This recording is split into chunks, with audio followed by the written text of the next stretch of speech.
Mr. Quiet liked the quiet life. He lived quietly in a small little cottage in the middle of a wood.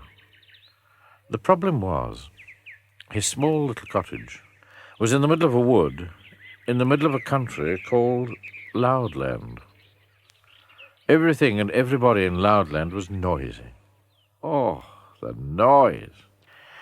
Dogs didn't go woof like dogs you know. They went woof! People didn't shut their doors like you or I would shut our doors. They slammed them. Bang! People didn't talk to each other, they shouted at each other. Hello! They'd shout as they met in the street. And you've heard about something being as quiet as a mouse, haven't you? Not in Loudland. They had the noisiest mice in the world. Squeak! Squeak! They'd roar at each other. Mr. Noisy would have liked living in Loudland. He'd have loved it. But Mr. Quiet didn't. Noise frightened him. So he stayed in his cottage in the middle of his wood as much as he could. But, of course, he couldn't stay there all the time. Every week, for instance, he had to go shopping. He used to creep into the grocer's shop. "Good morning," bellowed the grocer. "What can I do for you?" Poor Mr. Quiet.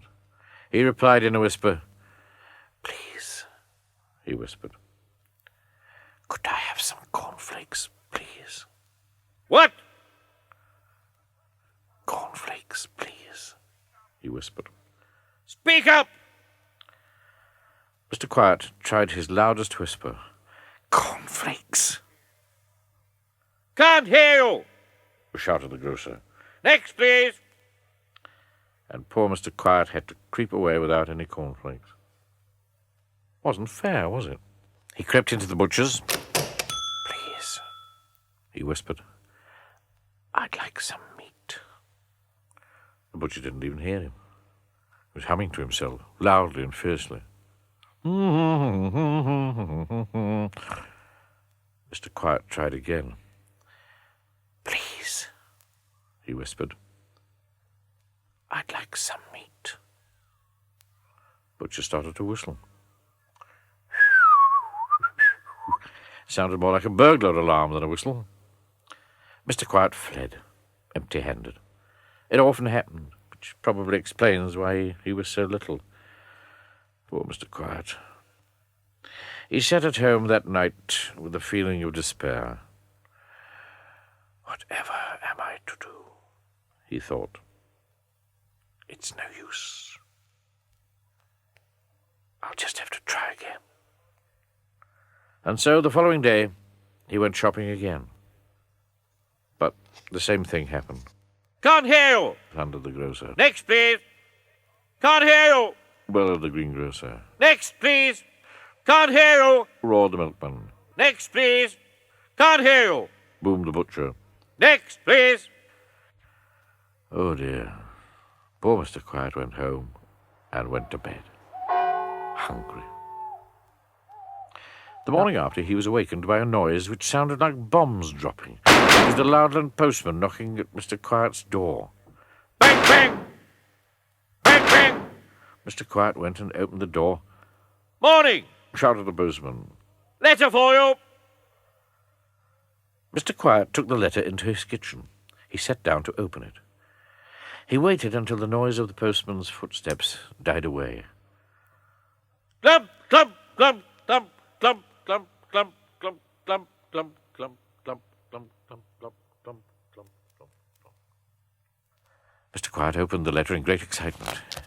He'd never had a letter before. It was from Mr. Happy in Happyland. An invitation to stay. Mr. Quiet was overjoyed. He rushed upstairs, packed his bag, and set off that very morning.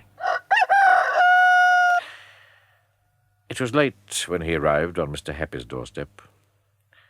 He knocked on the door. Tap, tap, tap. Mr. Happy opened the door. "Hello," he smiled. "I thought I heard something. You must be Mr. Quiet. Well, don't just stand there. Come in, have some supper." It was the first proper meal Mr. Quiet had had for months, and while he was eating it, he told Mr. Happy all about the problems he'd been having in Loudland. Mr. Happy was most sympathetic. Over breakfast the following morning, Mr. Happy told Mr. Quiet that he'd been thinking about his problem. "I think," he said, "that under the circumstances, you'd better stay here in Happyland." Mr. Quiet's face lit up. "And," continued Mr. Happy, "we'll find you a house and a job." Mr. Quiet's face dropped. I'm not very good at jobs," he confessed, "because I'm too quiet." "Ah," smiled Mr. Happy, "I have the very job for a quiet chap like you." And so the very next day Mr. Quiet started work. And he loves it. Do you know where he works? In the Happy Lending Library. And as you know, everybody who goes into a library has to be very quiet, and only whispering is allowed. What a clever idea of Mr. Happy's, wasn't it? And these days, Mr. Quiet is as happy as can be. Why, only the other day, do you know what he did on his way home from work? He was so happy, he laughed out loud. Can you imagine? Tee. Next, please.